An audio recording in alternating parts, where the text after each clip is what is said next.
The morning of July 29, 1981, arrived the way historic mornings often do, quietly, without warning, as if the world itself had not yet understood what was about to happen inside it. London had been awake for hours before the sun fully committed to the sky. Street cleaners moved through the city in long, unhurried sweeps, pushing confetti and paper cups from the night before into neat little piles along the gutters of the mall. Flags hung from every lamppost, every balcony, every window ledge that could hold one. The Union Jack was everywhere, red, white, and blue, bleeding into the pale morning light like something from a dream that the whole nation had decided to have at the same time. Somewhere in the back corridors of Clarence House, a young woman sat very still. Lady Diana Spencer was 20 years old. She had not slept much. That was not entirely unusual for a woman about to marry the heir to the British throne in front of 750 million people watching on television sets across the world, plus the guests inside St. Paul's Cathedral, plus the crowds lining the streets 3 and 4 deep in some places, standing since dawn, some since the night before, wrapped in sleeping bags and patriotic enthusiasm and something that felt, for a generation of people, like genuine hope. She was going to be a princess. She was going to become, in the space of a single ceremony, one of the most recognizable human beings alive on the planet. She knew this. Everyone around her knew this. And yet the morning unfolded around her with the strange, ordinary tenderness of any morning. Someone brought tea, someone fussed with her hair, someone else whispered reassurances that landed nowhere in particular. Outside, the crowds were building. The route from Buckingham Palace to St. Paul's Cathedral stretched nearly 2 miles, and every inch of it was lined with people. Tourists from 40 countries. British families who had driven through the night. Children in their best clothes perched on their fathers' shoulders. Old women who remembered the coronation, who remembered the war, who had lived through enough history to know that certain moments, whatever else they were, deserved to be witnessed in person. Flags waved. Vendors sold commemorative mugs and periscopes and Union Jack hats. The air smelled of June roses and summer bodies pressed together and the particular electric feeling that gathers whenever a large number of human beings decide collectively that something matters. The police were in position. The household cavalry had been up since before first light, their horses brushed to a shine that seemed almost aggressive in its perfection. The lifeguards stood along the route in their red tunics and gleaming helmets, faces arranged into that particular expression of profound blankness that the British military has spent centuries perfecting, the look that says, "I am here, I am immovable, and, whatever you are feeling, I am not feeling it with you." It is a look that takes years to learn. It looks like stone. It functions like a wall. But walls, as anyone who has stood near one long enough will tell you, notice things. Among the guards positioned along the processional route that morning was a man who had been doing this long enough to know that the job was never really about the ceremony. The ceremony was the surface. The real job happened in the margins, in the half-second before something became a problem, in the face that didn't quite fit the crowd, in the movement that broke from the pattern of all the other movements. He had learned to read crowds the way other people read weather. You didn't watch for what was obvious. You watched for what was slightly, almost imperceptibly, wrong. He noticed her before most of the crowd did. The woman moved differently from the people around her. That was the first thing. There is a particular way that civilians move in crowds, a kind of passive drift, a willingness to be pushed and nudged and redirected by the simple physics of bodies. They lean into each other. They shuffle. They look around with open faces, absorbing the spectacle. The woman near the front of the barrier on the left side of the route did none of these things.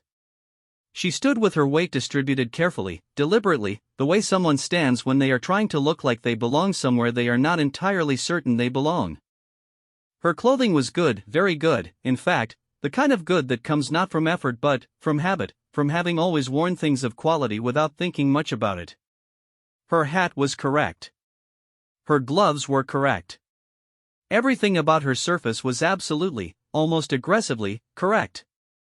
And, yet, the guard watched her for 30 seconds without moving. Then, another 30. She was looking toward the far end of the route, not at the barriers and the immediate crowd the way most people were looking, but further away, as if calculating something. As if timing something. As if there was a specific moment she was waiting for rather than a general event she had come to enjoy. His training did not tell him she was dangerous. His training told him she was purposeful. And purposeful people at public events, in his experience, were the ones who required attention. He began to move toward her, slowly, the way you move when you do not want to create a scene because creating a scene is itself a kind of failure. What the guard did not know, what almost no one standing along that route fully understood yet, was the weight of the history he was walking into. The woman at the barrier had a name that, in certain circles, in certain drawing rooms, in the private conversations of people who tracked the royal family with the close attention of anthropologists, carried a great deal of freight. Camilla Shand. Now Camilla Parker Bowles. Married, since 1973, to Brigadier Andrew Parker Bowles, a man the gossip columns had never found particularly interesting, though the woman beside him was another matter entirely. She and Charles had known each other for years. Since the early 1970s, when she had been introduced to him at a polo match or a party, the exact moment changed depending on who was telling the story, and something between them had caught and held in the way that certain things do between certain people, stubbornly, inconveniently, regardless of what the world around them required. She had married someone else. He had dated other women, traveled the world on naval assignments, fulfilled the obligations that came attached to his position like the formal clothes he wore to every engagement. None of it had entirely resolved the original thing. And now he was marrying Diana. The country knew Diana. The country had spent 8 months getting to know Diana, her shyness in front of cameras that she had not yet learned to use, her gap-year work at a nursery school, her flatmates who had sold photographs of her to the press, her gap-toothed smile, her downward glance, the particular way she had of looking up through her lashes at a world that was already deciding it adored her. She was young and she was fresh and she was everything that the word princess had always implied when ordinary people used it in fairy tales, something luminous and slightly unreal and entirely, completely lovable. The country did not know Camilla. Not officially. Not in the way that things become known when they are admitted into the public record. What the country knew was what it had inferred, what it had read between lines, what had filtered through the particular membrane of Fleet Street journalism that sometimes said things directly and sometimes said them in the negative space around the direct thing. There were photographs from polo matches. There were names in the social columns. There were things that people who moved in those circles said at dinner parties that did not get repeated in print but circulated nonetheless, the way certain information always circulates among people who know where to look. What the country knew, in the way that it knew things it had not been told, was that Camilla Parker Bowles had been important to Prince Charles in a way that had not ended cleanly. And here she was. On the route. On the morning of his wedding to someone else. The guard reached the barrier. He was not aggressive about it.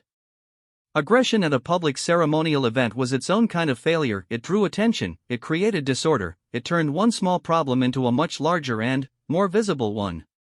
He was trained for discretion the way surgeons are trained for precision. The less visible the intervention, the better the outcome.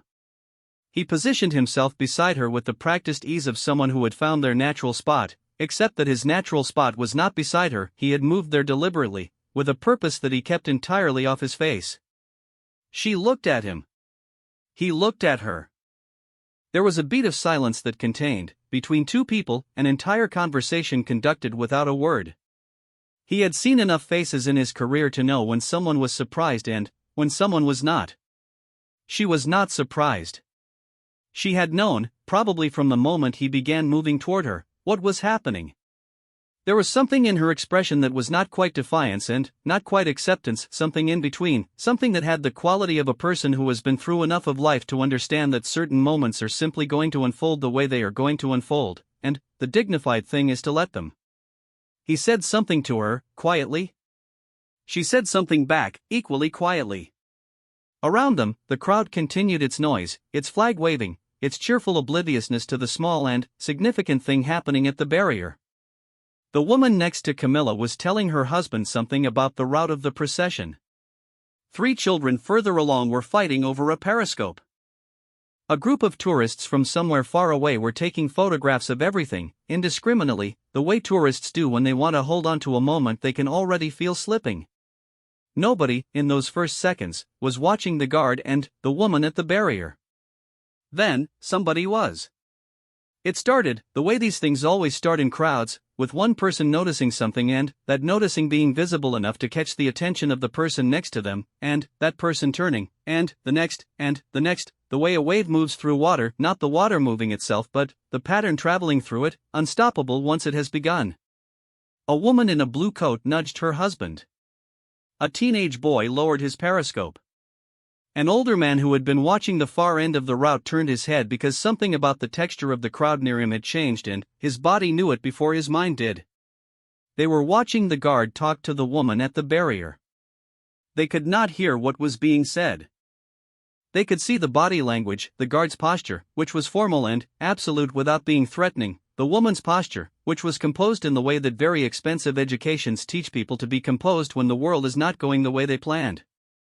They could see that something was happening that was not part of the official program, not part of the planned choreography of the day, and the crowd, which had been calibrated all morning for celebration, recalibrated itself in the space of a few seconds for something else. Something uncertain. Something that felt, in the warm July air, like a held breath. The gasps began at the barrier and moved outward in a slow, stunned ripple. Not screams. Not shouts. Gasps, that specific sound a crowd makes when it sees something it did not expect and has not yet decided how to interpret.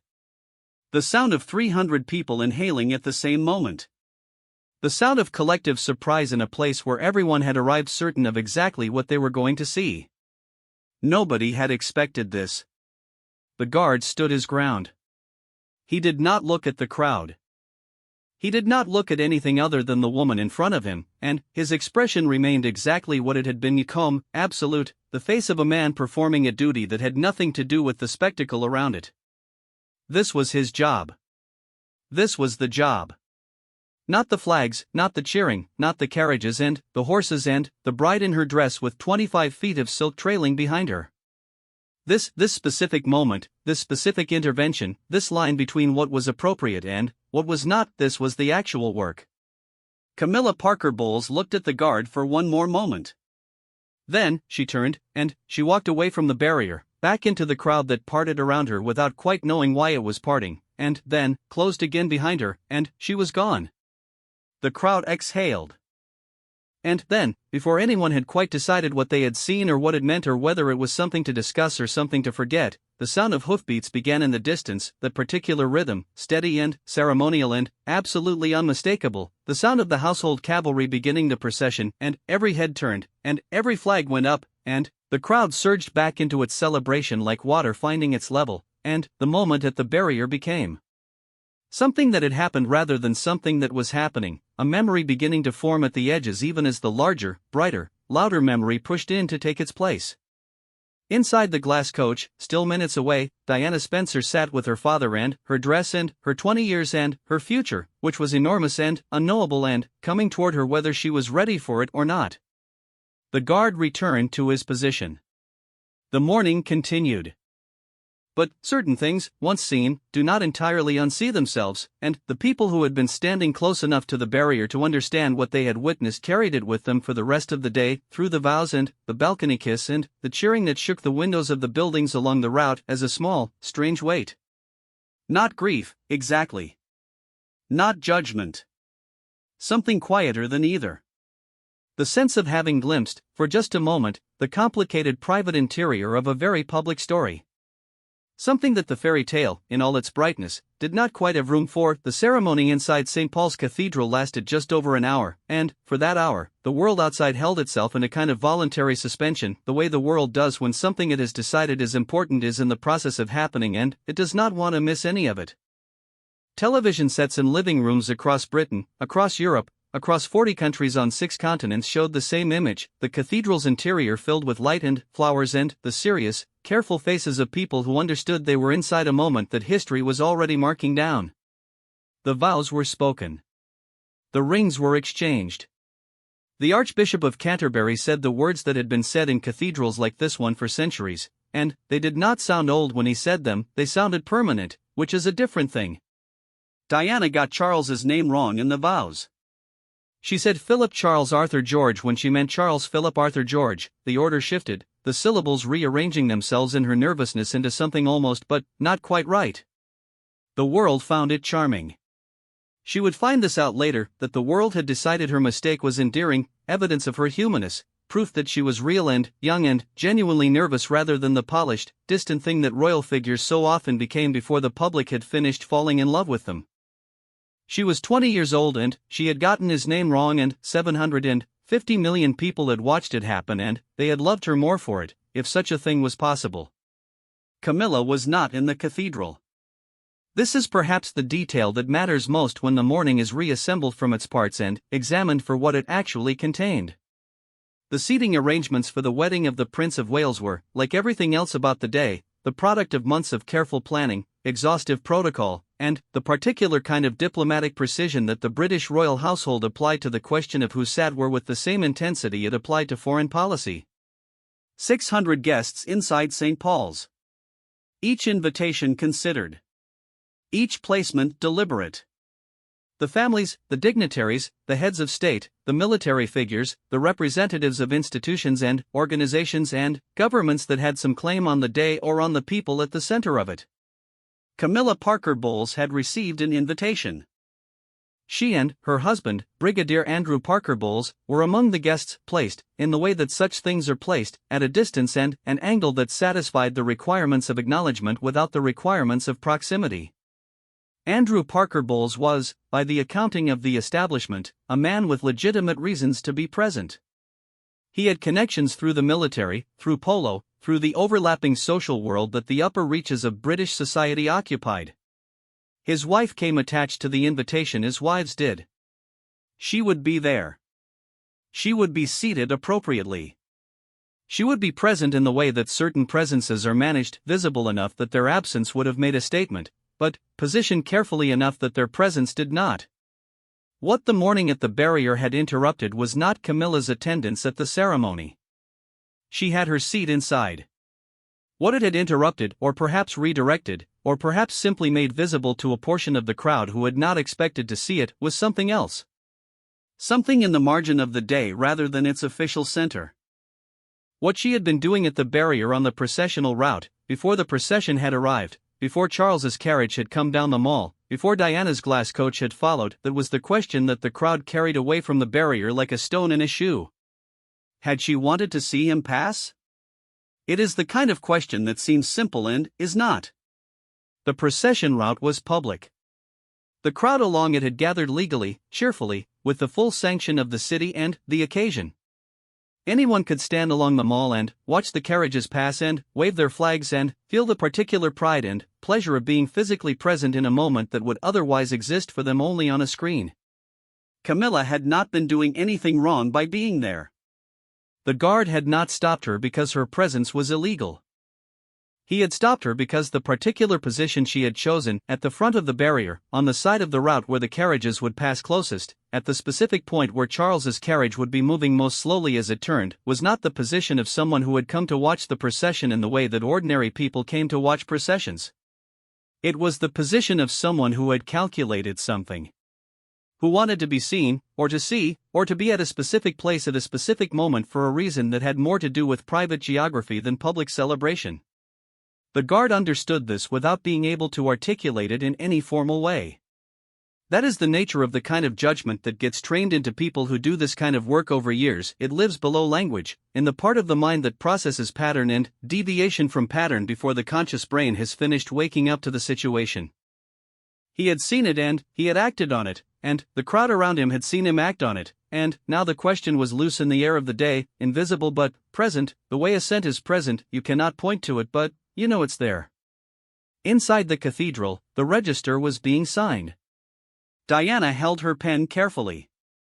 Her hand was steady in the photographs, though people who were close enough said later that she seemed somewhere between present and not here in her body, in her dress, in the cathedral, while simultaneously somewhere quieter and more private that the cameras could not quite reach.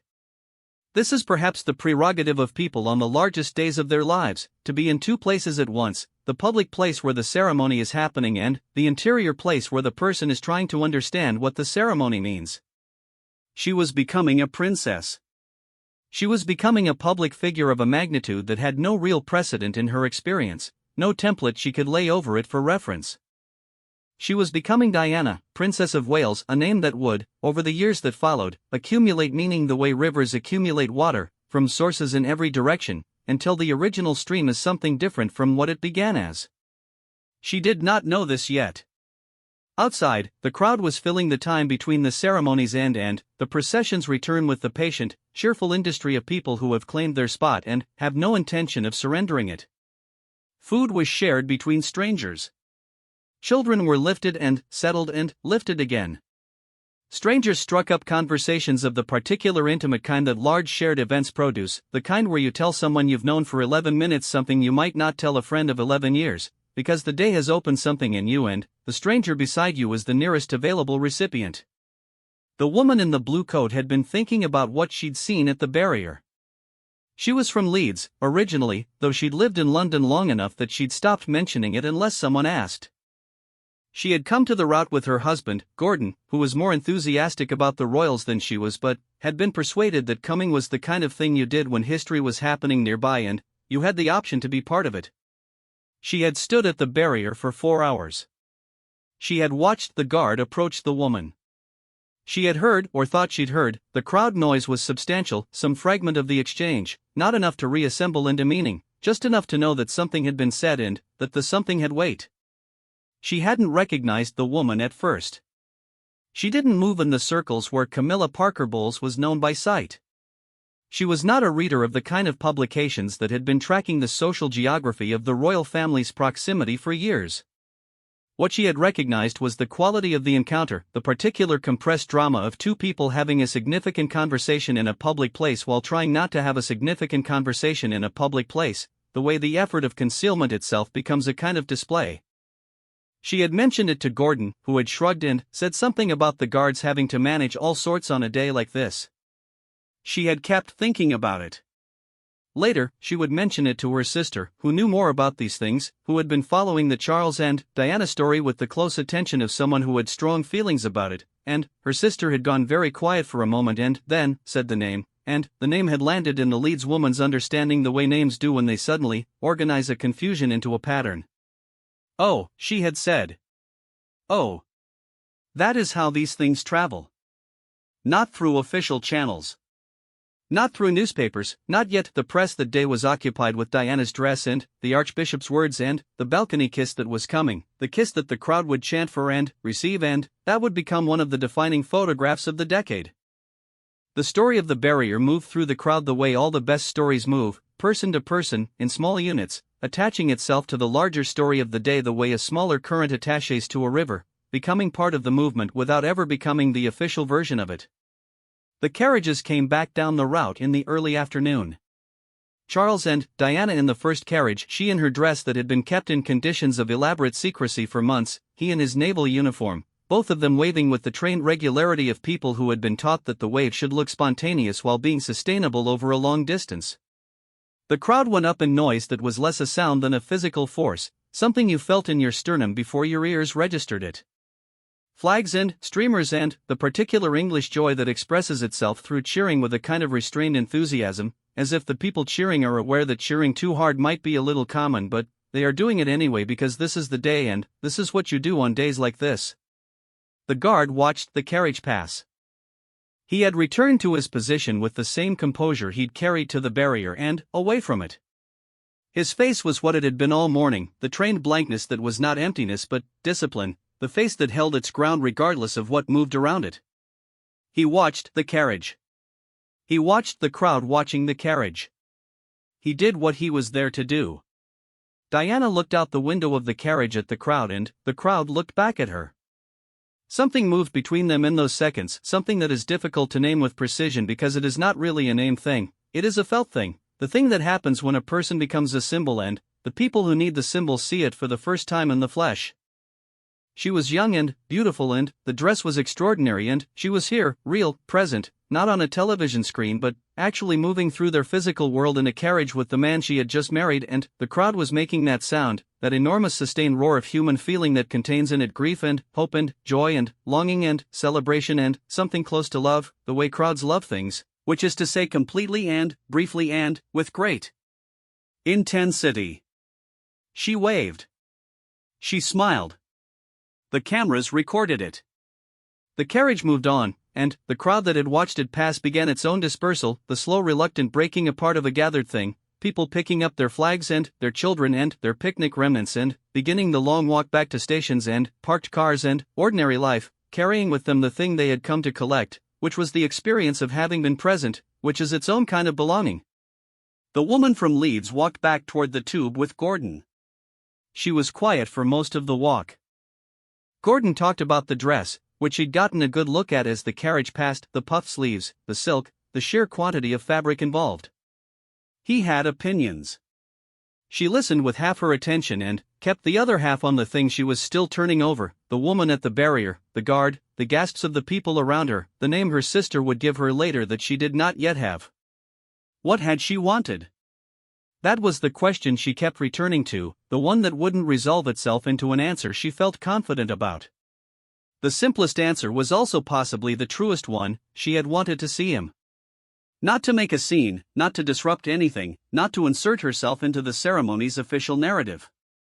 Just to see him, perhaps for the last time, as the man he had been before this day changed him irrevocably into something else, a husband to someone who was not her, a man whose future had been formally and publicly redirected away from any direction that included her. Or perhaps she had wanted to be seen.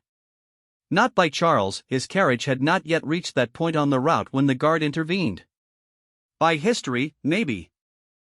By the day itself, which was enormous and public and completely occupied with celebrating the future, while she was, in some private geography that no official record would acknowledge, a part of the past. There is no way to know. She did not write about it. In the years that followed, the story of the guard and the barrier and the gasping crowd would surface occasionally in the way peripheral details of famous stories surface, mentioned in footnotes, gestured at in documentaries, described by people who had been there with varying degrees of certainty about what exactly they had witnessed. The principals involved did not speak about it publicly. But it happened. The crowd was there. The guard was there.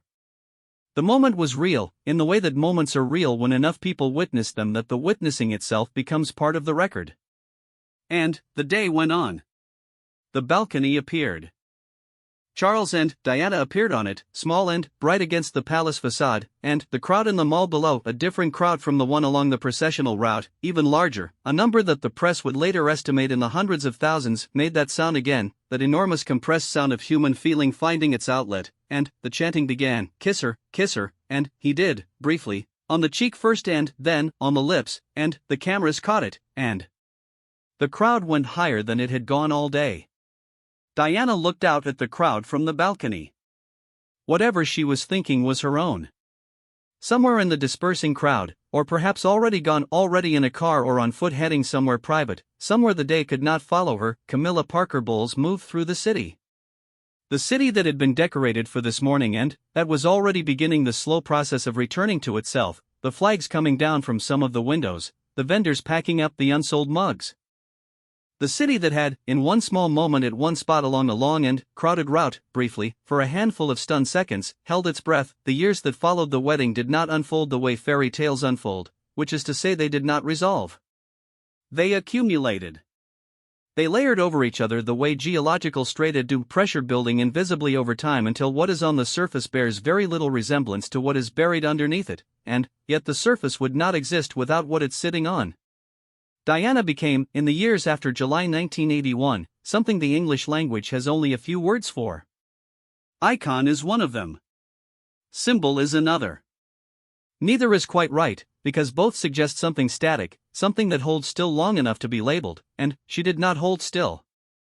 She moved through the decade, through the engagements and the tours and the charity work and the births of two sons and the photographs on beaches and the photographs in hospitals and the photographs on ski slopes and in refugee camps and in hospices, with a quality that the public recognized before they understood what they were recognizing.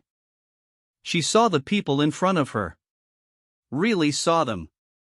In the way that people who have known loneliness from the inside can see it in the faces of other lonely people, which is not magic but is something close to it. The marriage was not what the fairy tale had promised it would be. This became apparent by degrees, through the coded language of royal watchers and the less coded language of the press, and, finally, through the direct testimony of the people inside it, which arrived in carefully managed fragments over the years, a biography here, an authorized interview there, the slow and controlled release of information through channels that each principal believed they controlled and none of them entirely did. The public absorbed these revelations with the complex mixture of feelings that people bring to the disappointment of something they wanted to be true. Grief. Anger. The particular betrayal that comes from having believed in a story that the people telling it knew was incomplete. Camilla Parker Bowles remained, throughout all of this, at the center of a story that she occupied largely in absentia, present in the telling without being present in the record, the name that appeared in paragraphs that were officially about other things, the figure whose outline could be traced from what was said around her rather than about her directly.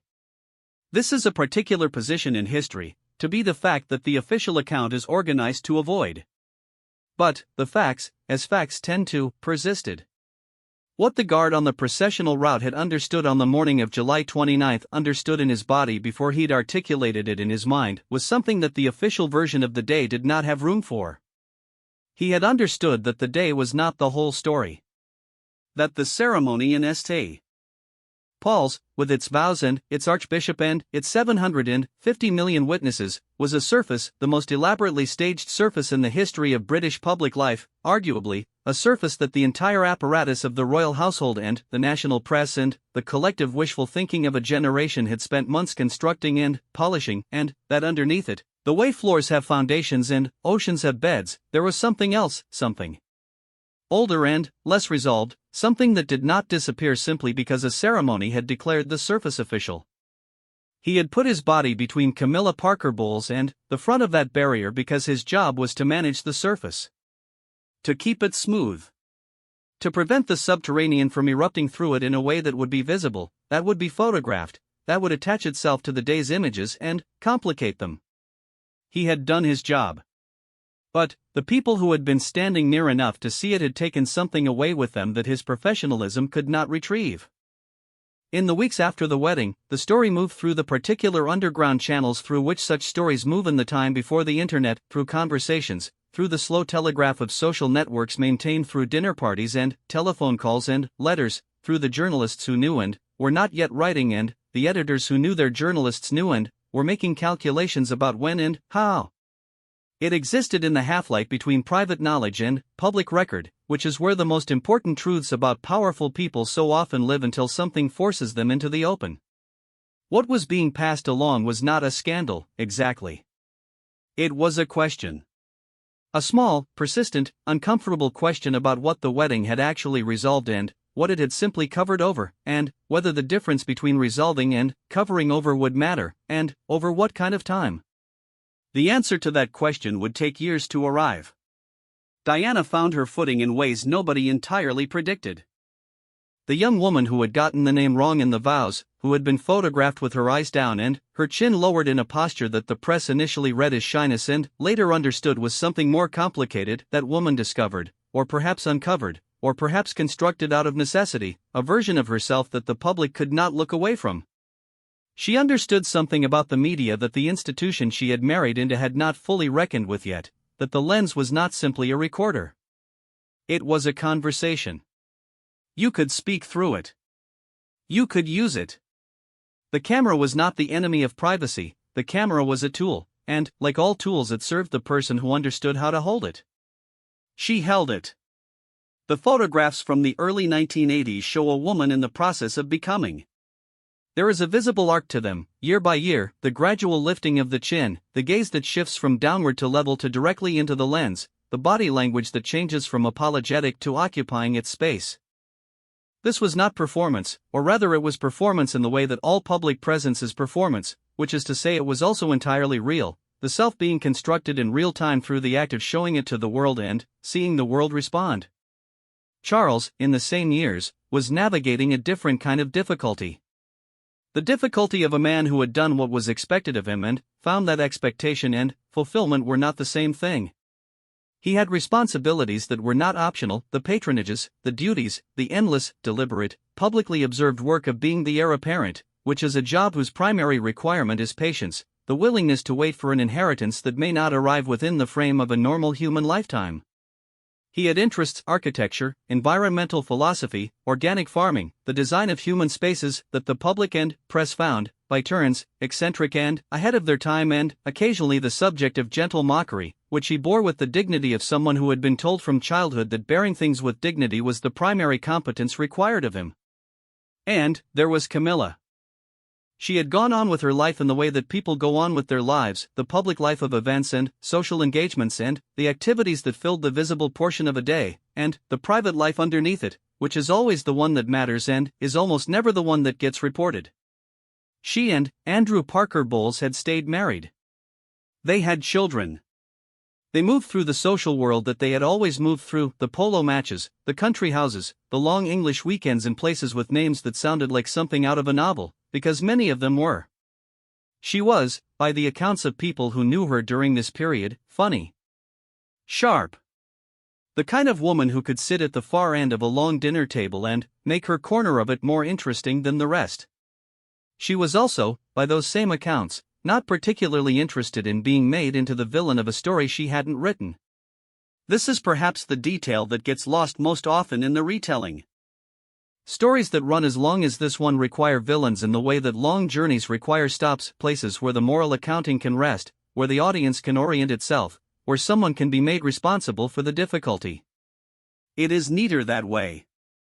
It is also usually wrong, or at least incomplete, in the way that assigning singular blame for complicated human situations is almost always wrong or incomplete. Human relationships do not run on the logic of fairy tales.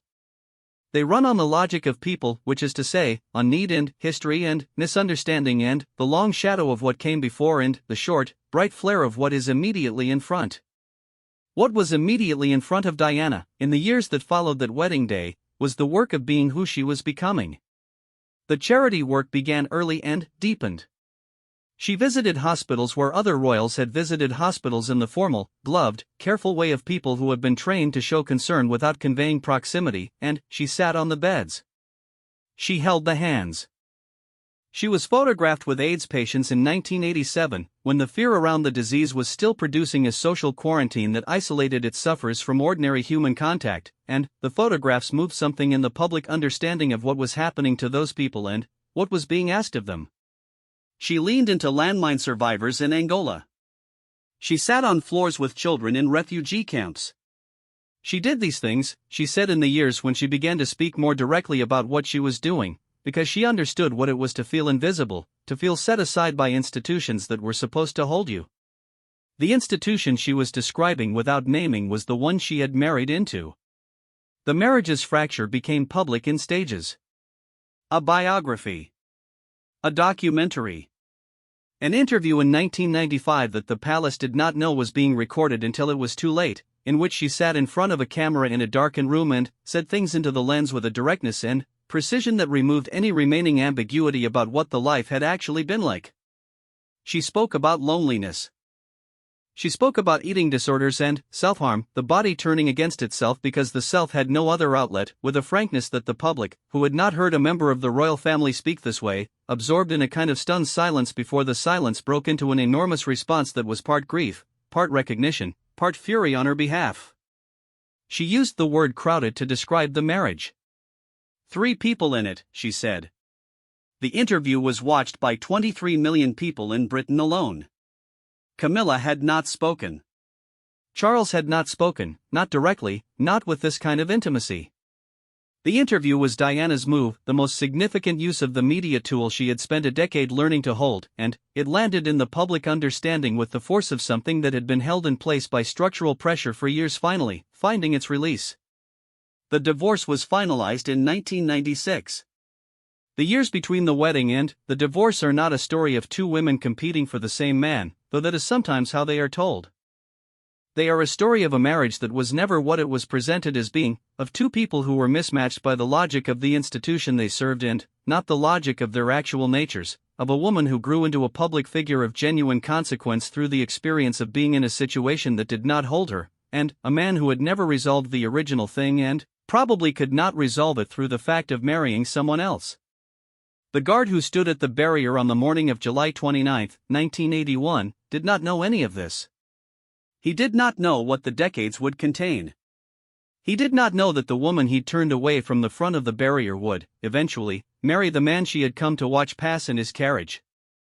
He did not know that the woman in the carriage, the bride, the princess-to-be, with the dress and the name she'd gotten wrong and the gap-toothed smile that the world had already begun to love, would not live to see 50, that she would die in a Paris tunnel on an August night in 1997 and that the grief of it would be so large and so public and so total that it would reshape what the British people understood about their own capacity for feeling. He did not know. Nobody knew. That is the nature of the morning of any significant day. It contains the whole future without revealing it, the way a seed contains the tree. What he knew, standing at that barrier in the warm July morning, was that his job was to protect the surface of the day.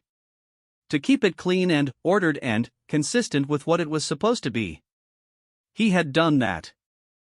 But the surface and the truth of the day were not the same thing, and the people who had been standing near enough to see it, the woman from Leeds, and the man next to her, and the teenage boy with the periscope, and the old woman who had lived through enough history to know that famous days are rarely as simple as they appear, they had understood this. Not consciously, not in language, but in the place below language where understanding actually lives, the place that registers things before the mind has decided what to do with them. They had understood that the fairy tale had a margin. And, in the margin, on a warm July morning, in the few seconds before the crowd remembered what it had come to celebrate, there had been a woman and a guard and a silence and a crowd's collective intake of breath, and all of it together was a glimpse of something true. Camilla Parker Bowles married Prince Charles in April 2005. A civil ceremony in Windsor, a blessing in St. George's Chapel. There were no crowds lining the route. The logistics of that particular union did not call for a procession, and the day was deliberately smaller, more contained, something managed rather than performed. Queen Elizabeth II did not attend the civil ceremony. She gave it her blessing. She attended the Thanksgiving service afterward. It was very different from 1981. But it was also, in the way that things which have been a long time coming tend to feel when they finally arrive, inevitable. The word people use for inevitability is usually meant to be, which is a way of making peace with the complicated truth that the world is not arranged around what is right or what is fair or what anyone has decided ought to happen, but around what simply, in the end, after all the ceremony and the attempts to manage it and the years of surface maintained over a different truth actually is. Diana had been dead for 8 years by then. The guard, wherever he was by 2005, had long since moved away from that July morning, carried it with him the way everyone who witnesses significant things carries them, as a piece of the world that passed through his hands and left him knowing something he hadn't known before, though he might have struggled to say exactly what it was. The crowds that had gasped at the barrier had gone on with their lives, as crowds do. The woman from Leeds. The man with the flag. The children who had been lifted onto Father's shoulders to see the procession pass and who would tell the story, years later, of the day they were there, and would remember the carriage and the cheering and the dress, and some of them, the ones who had been standing in the right place at the right moment, close enough to the barrier where the guard had planted himself between the woman and the front of the crowd, would remember the other thing too. The gasp. The moment before the cheering resumed.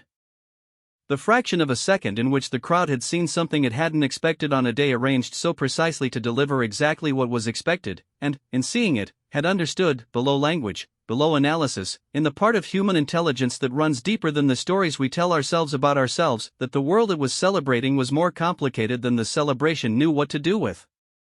That understanding doesn't go away. It becomes part of what the day was. The official record holds the vows and the dress and the kiss on the balcony. The crowd's memory holds those things and also this, the guard, the woman, the gasp, the small true thing at the edge of the large performed one. History is always made of both.